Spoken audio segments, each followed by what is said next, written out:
¿Me, me contás qué estás viendo en la política argentina? Bueno, dependiendo si nos enfocamos la última fin de semana, los últimos 3 meses, o los últimos años. Los últimos 3 meses. Bueno, los últimos 3 meses te diría que veo un gobierno y las condiciones sociales, políticas y económicas que favorecen al gobierno, que favorecen al oficialismo, como se dice, los fundamentals haciéndose cada vez más firmes. En materia económica sigue el proceso de desinflación, en materia económica se está avanzando muy fuertemente y el presidente lo anunció este fin de semana diciendo que viene el acuerdo con el fondo. En materia económica el proceso de reactivación en varios sectores y de salarios reales, o sea, salarios subiendo más que la inflación, consolidándose. En materia social, un verano donde el gobierno mantuvo en las encuestas niveles de apoyo muy importantes. Y en materia política, un gobierno que se había puesto objetivos muy importantes para este verano y que los cumplió en gran medida. Uno, muy trascendental en términos de la dinámica de lo que puede ser el año, que es la eliminación de las PASO, y lo logró sacar del Congreso. Dos, el nombramiento de jueces en la Corte, que no lo logró que saliera por el Senado, pero que logró nombrarlos por decreto en comisión. Más allá de toda la polémica que eso genera, claramente para mí es un retroceso en términos institucionales para el país, pero para el gobierno en términos concretos ya tener un juez propio adentro de la Corte Suprema, y habrá que ver qué pasa con el hijo en las próximas horas, es un avance, una consolidación de poder. Y mientras todo eso ocurre, o todo eso ocurría en estos últimos 3 meses, mucho nerviosismo, muchos daño autoinfligido, muchos errores propios del gobierno que generan un clima innecesariamente inestable, innecesariamente de confrontación, innecesariamente de generar dudas que cuando uno mira y despeja el humo, todo le marcha en favor. Así que, y como te decía recién, esos errores parecieron, Antonio, muy autoinfligidos, porque no los provoca una oposición que está reencontrando un liderazgo, que encuentra un discurso, que encuentra coordinación por dónde y por cómo hacer que el gobierno se confunda. Viene por nerviosismo del presidente, que se molesta cuando economistas cuestionan si el dólar está atrasado o no, y hace notas que generan, bueno, una la tuviste vos acá, con despidos que llaman la atención a funcionarios propios del gobierno, que hasta pueden tener consecuencias, y de hecho la tienen. Sonia Cavallo no es una funcionaria para nada relevante, pero en el mercado el nombre Cavallo es muy significativo, y eso hace que mucha gente diga, ¿por qué? La sacan porque el padre hizo un cuestionamiento al atrás, o con una cuestión técnica muy, puede estar de acuerdo, no, pero sacarlo a Marra de la forma que se lo saca, pueden pagar consecuencias en las elecciones en la ciudad este año, si Marra se presenta aparte de La Libertad Avanza, digamos, una serie para mí, los errores de Santiago Caputo, interrumpiendo, o en el Congreso ayer desviando, el fin de semana desviando la atención sobre lo que fue la centralidad que había tenido el presidente. Así que yo diría, un gobierno que cometió errores autoinfligidos, innecesarios, mientras lo que vemos es un proceso de consolidación político-económico y en gran medida de la opinión pública. Alejandro, ¿cómo se corrigen esos errores? ¿Tiene tiempo? ¿Está a tiempo el gobierno de corregirlos? Digamos, el gobierno claramente está en un proceso de consolidación que viene dado por un hecho fundamental, que es el éxito del programa económico. Entonces, si vos querés, mirarlo de esta forma. El gobierno el año pasado, cuando empieza, era un gobierno sumamente débil, que básicamente contaba como única ancla política, como único factor de poder político a el apoyo de la opinión pública. Sí. Y que a partir de ahí ha ido agregándole cada vez más otras anclas, otros factores de poder que lo consolidan. El número uno, la economía. Cuando vos mirás todos los pronósticos económicos, desde el propio gobierno, del Fondo Monetario, de los economistas más críticos o menos críticos del gobierno, todos están pronosticando para este año una inflación que iría entre 20 y 30%, cuando venimos de una inflación del 200%, y todos están pronosticando una tasa de crecimiento de entre el 4 y el 6%, cuando venimos de una caída de más de 2-3 puntos. Entonces, con una inflación corriendo este año al 20 o 30 y con una tasa de crecimiento de 4 o 6 puntos, las perspectivas de un buen desempeño electoral son evidentes. Y eso también le empieza a jugar a favor del gobierno, porque lo que empieza a pasar es que muchos factores, o muchos actores políticos, muchos gobernadores, muchos dirigentes que quedan sueltos porque el liderazgo del PRO, de Mauricio Macri, de Cristina Kirchner, se está diluyendo, y eso le genera condiciones favorables al gobierno para negociar. Ahora, si se confunde, si cometen errores, si les agarra ansiedad, si hacen o siguen haciendo excesivo uso de la herramienta de mostrarse, si querés, agresivos, en cierto sentido autoritarios, cuando una cuestión era el año pasado, cuando vos estás extremadamente débil, mostrarte fuerte, exagerar tu fortaleza o generar temor, amenaza, es hasta racional hacerlo. Sí. Ahora las cosas le empiezan a ir bien al gobierno. Puede cansar y puede generar rechazo. Exacto, y es lo que... En algún momento el gobierno tiene que, para mí, va a tener que reevaluar si esa es la mejor estrategia. Una cuestión es hacerte el fuerte cuando estás débil, y otra cosa es cuando las condiciones ya te empiezan a dar fortaleza real. Bueno, nombraste algunos errores autoinfligidos, caso la interrupción de la entrevista en su momento, lo del Congreso con Santiago Caputo y Facundo Manes. No nombraste el tema cripto. No, claramente.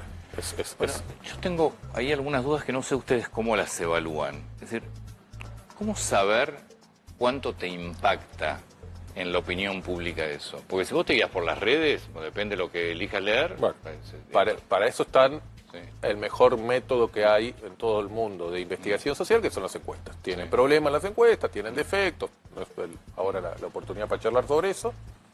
Pero bueno, las encuestas cuando uno mide todos los meses, nosotros medimos todos los meses, hay otras consultoras que medirán todas las semanas o cada 15 días. Uno iba teniendo una evolución. Nosotros no tenemos la medición posterior, porque nuestra medición se terminó 3 horas antes de que Milei pusiera ese tuit. Pero bueno, cuando la semana que viene tengamos el dato, ahí habrá que ver un impacto. Yo lo que creo es que tuvo un daño en cómo Milei es percibido en el exterior, y le entró, si querés, la primer bala en el exterior, en cierto sentido. Que eso es importante. Entonces, sobre todo porque muchos factores de poder del exterior y muchos inversores no conocían o no sentían o no percibían en Milei ciertas fragilidades en su entorno, que por ejemplo el expresidente Macri lo viene mencionando, que mucha gente lo decía, o en su forma de ser, que lo empezaron a ver con ese episodio. Yo vengo de estar la semana pasada en una conferencia muy importante de inversores de Estados Unidos que me invitaron para presentar el panorama de Argentina, y en general todo el ambiente era muy optimista con Argentina, porque los inversores básicamente ven lo que hablamos antes, los números estructurales de la economía, dicen esto va para adelante y va por ahí. Pero sí había una, si querés, hasta un desencanto, una desilusión de cierta improvisación, fragilidad en cómo el presidente, o en el entorno del presidente, no quiero decir en el entorno del presidente, o cómo puede ser que cometan ese nivel de errores tan tonteros. Sobre todo, además, porque se ve y se percibe el nivel de truchez de la gente que estaba involucrada en esto, ¿no? Gente muy marginal, que ni siquiera es, si querés, ya desde una industria bastante polémica como la cripto, ni siquiera es la gente más formada, más capacitada, más seria de ese mundo, sino es lo peor de ese mundo. Entonces dicen, ¿cómo puede ser que esta gente termine allegada al presidente, haciendo negocio con el presidente o ¿inversores financieros o inversores? Yo estuve reunido en una conferencia del banco JP Morgan, que es una Global Conference de mercados emergentes, son inversores financieros, en donde, si querés, Antonio, si intuyo hacia dónde va tu pregunta, hay una distinción entre un inversor financiero que compra básicamente acciones, bonos, moneda, con un inversor que viene ese está mirando más a largo plazo. El inversor financiero no tanto. No, el inversor financiero mira a corto plazo, y el tipo de preguntas y el tipo de horizonte que se plantea es muy distinto a un inversor que viene a invertir 1.000, 2.000, 3.000 millones de dólares en poner una planta, poner una empresa, poner un proyecto minero, poner un proyecto energético, y en donde, si querés, empieza a haber diferencias preguntas. Obviamente, la calidad institucional siempre es algo que es demandado, requerido, solicitado, pero obviamente impacta mucho más temas como el del hijo o temas como el de la pregunta de la sustentabilidad del proceso de reforma, de la posibilidad de saber si las reformas pueden continuar y cómo va a ser la conformación del nuevo Congreso, en los inversores de largo plazo, que era un inversor que compra un día una acción y en 6 meses lo puede vender. Compra y se me sale de acuerdo, vendo. Sí. Hablaste del impacto internacional en este sentido del escándalo cripto. A nivel nacional, entonces no... Bueno, insisto, nosotros no tenemos una encuesta posterior, todavía la vamos a tener en los próximos días. Nuestros colegas han reflejado alguna caída de entre 3, 4, 5 puntos. Obviamente, cuando uno mide este tipo de cosas, los días después el impacto es mayor. A medida que se normaliza la situación y se estabiliza, eso vuelve a pasar. Yo tengo una visión muy economicista de cómo se mueve la opinión pública, ¿no? O sea, billetera mata galán. Sí. Entonces, cuando lo que estamos viendo es que la economía se va recuperando, eso es lo que domina. Y yo te diría algo en términos de opinión pública de lo que estamos viendo en los últimos meses. El año pasado, yo te diría hasta octubre del año pasado, había 2 elementos fundamentales que explicaban, en términos de opinión pública, el apoyo al presidente. Número 1, la caída de la inflación. El gobierno lo entendió rápidamente y se transformó en la política central del gobierno, porque la caída de la inflación le daba credibilidad y crédito al gobierno y mostraba que estaba cumpliendo la principal promesa de campaña. Y número 2, la esperanza. Entonces, la primer gran parte del gobierno de Milei era una combinación, esperanza más caída de inflación. Y eso lo sostenía en la opinión pública. Yo te diría que hace 4 meses ya empieza a haber un cambio interesante e importante para el gobierno, porque ya no solo es inflación y esperanza, empieza a ser que la gente nos empieza a mencionar que su economía empieza a estar mejor. Entonces, claramente, cuando se habla de una B corta, hay niveles, obviamente todo el conjunto de la macroeconomía argentina no recuperó en B corta, pero hay sectores que sí. Y cuando yo empiezo a ver cómo la gente decía, mi economía empeoraba durante el primer semestre del año pasado, ya hace 4 meses que la gente todos los meses está diciendo, mi situación económica personal está mejor. Indicadores de consumo que nosotros medimos en las encuestas. Compraste en las últimas semanas, en los últimos meses, un electrodoméstico, ropa, calzado, pensás que es un buen momento para comprar, saliste a cenar afuera, etcétera, etcétera. Todo eso subiendo el índice de optimismo ciudadano, subiendo cómo la gente evalúa la macroeconomía del país. Entonces ya no solo es la inflación y la esperanza, empieza a haber elementos adicionales que solidifican el apoyo al gobierno en la opinión pública. Y además esto es un partido. Y del lado de enfrente, el equipo que enfrentás o que enfrenta el gobierno está todo roto, todo peleado, sin director técnico. Bueno, sí, pero el proceso, Antonio, política pasan muchas cosas muy rápidas, pero todo da a entender que estamos todavía viendo el proceso de destrucción de las 2 grandes coaliciones que dominaron los últimos 20 años y que todavía no empezó el proceso de reconstrucción. Empezamos a ver movimientos interesantes que hay que ver en qué terminan con Kicillof, separándose del núcleo duro del kirchnerismo y empezando a aliarse con intendentes y gobernadores peronistas. Juntos por el Cambio implosionó, al interior del PRO también es un PRO mucho más débil.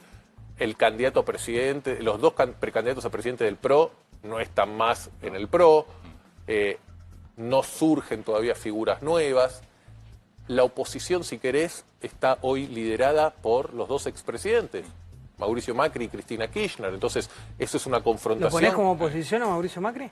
Sí, claramente. A ver, no es oficialismo Mauricio Macri, es una oposición que apoya, acompaña, pero claramente y está en confrontación y en desafío. Y el principal desafío electoral que vamos a tener este año va a ser entre el gobierno y el PRO en la ciudad de Buenos Aires. Entonces, claramente ahí hay un proceso todavía donde las estructuras políticas viejas siguen estando liderados por las 2 principales figuras y nada empieza todavía a reemplazar. Yo creo que ese proceso va a tardar, posiblemente no para estas elecciones, pero ya para las próximas elecciones el sistema político, no la Libertad Avanza, el resto del sistema político, va a empezar a alinearse y a ofrecer algo distinto, porque si no, van a ser arrasados.